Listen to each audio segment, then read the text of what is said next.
culpable que hizo que salieran del gobierno Laura Sarabia y Armando Benedetti. ¿Pero qué ha pasado?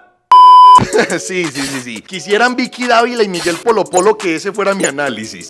Quisieran las juntas directivas de las EPS que fuera mi análisis. Pero bien sabemos que las cosas no son así y Colombia, por favor, pongamos mucha atención a lo siguiente. Para no seguir sumergidos en la matriz que crearon las hegemonías económicas de este país a través de los medios tradicionales, comparando descaradamente a Gustavo Petro dizque con Álvaro Uribe por las chuzadas del DAS, sabiendo que este caso de la ex niñera de Laura Sarabia, que ya todos conocemos, no tiene nada que ver con la entraña política del gobierno, ni con el funcionamiento político que se está desarrollando hoy, ni con la labor ejecutiva de la alternatividad política. Como claro, sí pasaba con las chuzadas del DAS en el gobierno de Álvaro Uribe, en donde las interceptaciones eran orquestadas por el brazo de seguridad de la presidencia misma, en el que fueron años de espionaje que se perpetró en contra de periodistas alternativos, en contra de magistrados de las altas cortes y en contra de políticos de oposición. Ojo al problema que voy a dibujar con mis argumentos a continuación. Y compartámoslo para poder debatirlo con otras personas, para que otras personas conozcan otra mirada de este asunto. Para que esta coyuntura no sea otra vez un provecho de las hegemonías de este país. El problema mortal de la alternatividad política en países donde no ha podido constituir burocracias como Colombia es que se termina posicionando políticos como Armando Benedetti y funcionarias como Laura Sarabia dentro de un gobierno que no se ve reflejado en lo que ellos son como individuos ni en sus ideologías. Y recuerden esa frase de no ha podido constituir burocracia porque ahorita va a ser importantísima. La pregunta que normalmente todos tenemos que hacernos es, pero si ellos no son una expresión ideológica desde su individualidad del gobierno, ¿por qué los posesionan en cargos tan importantes?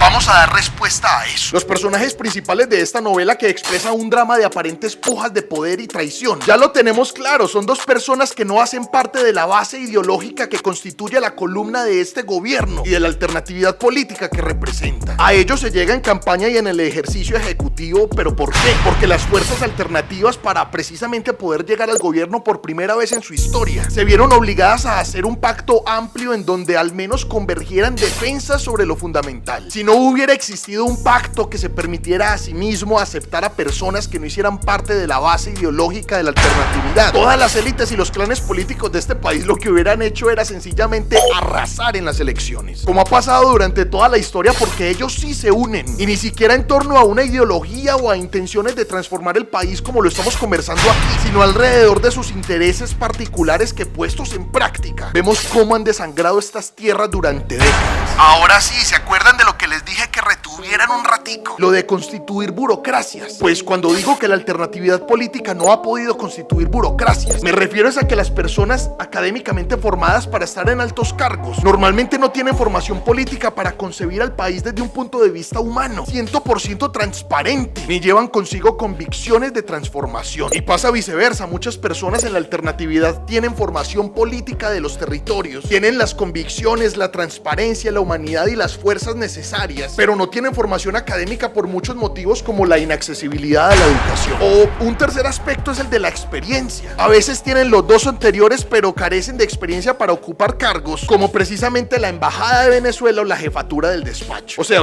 aquí estamos hablando de una tricotomía necesaria para ejercer altos cargos: formación política, formación académica y experiencia, que conforman personas llamadas cuadros políticos. Y la alternatividad no tiene suficientes cuadros políticos para llenar sus anaqueles burocráticos. Pero hay que decirlo, principal y no únicamente por la persecución que se ha perpetrado históricamente en contra de las personas que la constituyen. Y en muchas de esas ocasiones esa persecución incluso desde las fuerzas del aparato del Estado mismo, generando exterminio, miedo y mucho daño.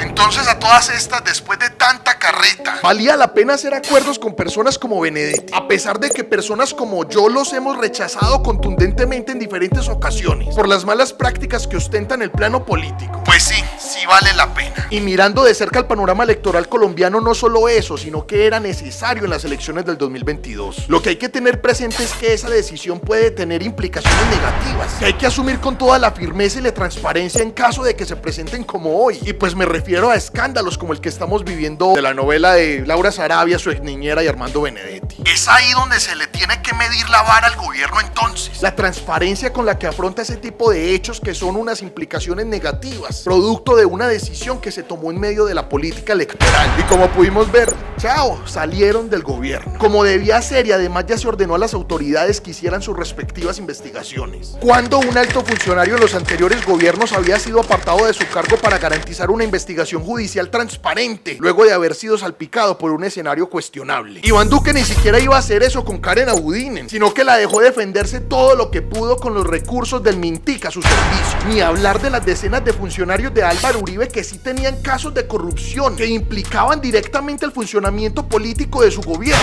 y que hasta fueron condenados, y que siempre defendió a capa y espada y ya después les dio fue la espalda. El funcionamiento político de Colombia sigue adelante y su transición política también. Y ojo, porque el punto a profundidad aquí es que hay una serie de responsabilidades de instituciones como la DIJÍN y la Fiscalía, que incluso desde medios tradicionales se están evadiendo. Y esas dos instituciones deben responder también, para saber sobre todo quién dio las órdenes desde donde se originó todo el problema. ¿Qué opina usted de este caso polémico de Laura Sarabia y Benedetti? ¿Entiende cómo ellos, sin hacer parte de la columna ideológica del gobierno, ni de la entraña de la base política que representan, debían salir desde hace rato y fue una buena decisión sacarlos de manera contundente? Dejen aquí sus opiniones en los comentarios, que siempre estoy leyendo sus debates.